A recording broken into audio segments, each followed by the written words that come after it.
চাঁদপুর জেলার ফরিদগঞ্জের চররামপুরের বাসিন্দা শাহ আলম ওমানে যাওয়ার জন্য পরিবারের কাছ থেকে বিদায় নিয়ে আসেন ঢাকার হজরত শাহজালাল আন্তর্জাতিক বিমানবন্দরে।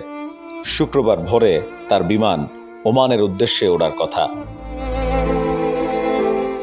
কিন্তু ইমিগ্রেশন করতে যেয়ে হঠাৎ করেই মাটিতে লুটিয়ে পড়েন শাহ আলম। সাথে সাথেই এয়ারপোর্টের আইনশৃঙ্খলা বাহিনী এসে তাকে উদ্ধার করে জরুরি চিকিৎসা সেবা দিতে যেয়ে দেখে শাহ আলম আর এই দুনিয়ায় নেই, চলে গেছেন মহান রবের ডাকে পরপারে।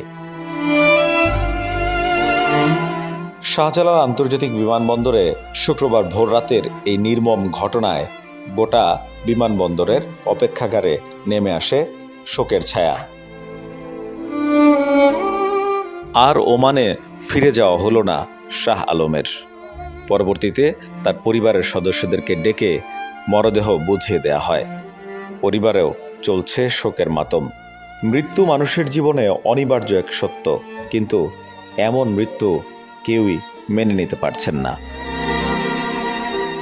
আপনার স্বপ্নগুলো আকাশ ছুবে প্রবাসীর হেলিকপ্টারের মাধ্যমে। বিয়ে, জন্মদিন অথবা যে কোনো বিশেষ প্রয়োজনে হেলিকপ্টার ভাড়া করতে যোগাযোগ করুন স্ক্রিনে দেয়া নাম্বারে। প্রবাসীর হেলিকপ্টার, নিরাপদ ও সাশ্রয়ী বাহনের বিশ্বস্ত নাম।